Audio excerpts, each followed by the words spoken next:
యెషయా గ్రంథం 57వ అధ్యాయం.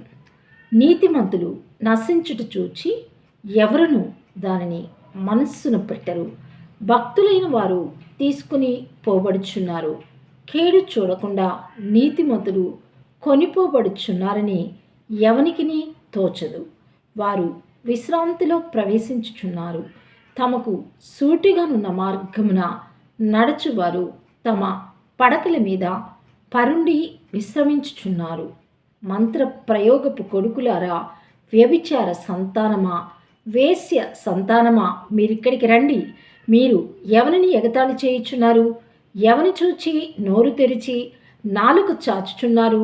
మీరు తిరుగుబాటు చేయువారును అబద్ధికులను కారా? మస్తచా వృక్షములను చూచి పచ్చని ప్రతి చెట్టు క్రిందను కామము రేపుకొని వారులారా, లోయలలో రాతి సందుల క్రింద పిల్లలను చంపువారులారా, నీ భాగ్యము లోయలోని రాళ్లలోనే ఉన్నది. అవియే నీకు భాగ్యము. వాటికే పానీయార్పణము చేయుచున్నావు, వాటికే నైవేద్యమును అర్పించుచున్నావు. ఇవన్నీ జరగగా నేను ఊరకుండదగునా? ఉన్నతమైన మహాపర్వతం మీద నీ పరుపు వేసుకొంటివి. బలి అర్పించుటకు అక్కడికే ఎక్కితివి. తలుపు వెనుకను ద్వార బంధము వెనుకను నీ జ్ఞాపక చిహ్నము ఉంచితివి. నాకు మరుగై బట్టలు తీసి మంచమెక్కితివి. నీ పరుపు వెడల్పు చేసుకుని నీ పక్షముగా వారితో నిబంధన చేస్తివి. నీవు వారి మంచము కనపడిన చోట దాన్ని ప్రేమించితివి. నీవు తైలము తీసుకుని రాజునొద్దకు పోతివి. పరిమళ ద్రవ్యములను విస్తారముగా తీసుకుని నీ రాయబారులను దూరమునకు పంపితివి. పాతాళమంత లోతుగా నీవు లొంగితివి. నీ దూర ప్రయాణము చేత నీవు ప్రయాసపడినను అది అసాధ్యమని నీవు అనుకొనలేదు. నీవు బలము తెచ్చుకుంటువి గనుక నీవు సమస్యలు లేదు. ఎవనికి జడిసి భయపడినందున ఆ సంగతి మనస్కరింపకపోతివి. నీవు కలలాడి నన్ను జ్ఞాపకము చేసుకొనకపోతివి. బహుకాలము నుండి నేను మౌనముగా ఉండినందునే కదా నీవు నాకు భయపట్టలేదు. నీ నీతి ఎంతో నేనే తెలియచేసేదను. నీ క్రియలు నీకు నిష్ప్రయోజనములగును. నీవు మొరపెట్టినప్పుడు నీ విగ్రహముల గుంపు నేను తప్పించునేమో. గాలి వాటినన్నిటినీ ఎగరగొట్టును కదా. ఒకడు ఊపిరి విడిచినంత మాత్రమున అవన్నీ కొట్టుకొని పోవును.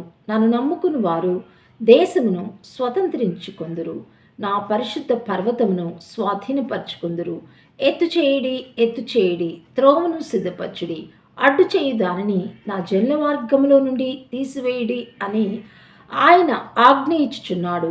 మహాగణుడును మహోన్నతుడును పరిశుద్ధుడును నిత్య నివాసి అయిన వాడు ఈలాగూ సెలవిచ్చుచున్నాడు.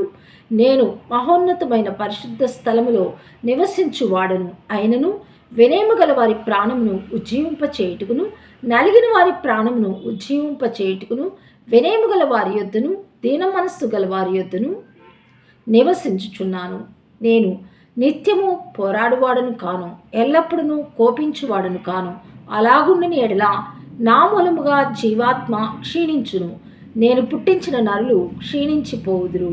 వారి లోభం వల్ల కలిగిన దోషమును బట్టి నేను ఆగ్రహపడి వారిని కొట్టి తిని, నేను నా ముఖము మరుగు చేసుకుని కోపించి తిని, వారు తిరగబడి తమకిష్టమైన మార్గమున నడుచుచూ వచ్చిరి. నేను వారి ప్రవర్తనను చూచితిని, వారిని స్వస్థపరచుదును, వారిని నడిపింతును, వారిలో దుఃఖించు వారిని ఓదార్చుదును, వారిలో కృతజ్ఞతాబుద్ధి పుట్టించుచు దూరస్థులకును సమీపస్థులకును సమాధానమని చెప్పి నేనే వారిని స్వస్థపరచుదునని యెహోవా సెలవిచ్చుచున్నాడు.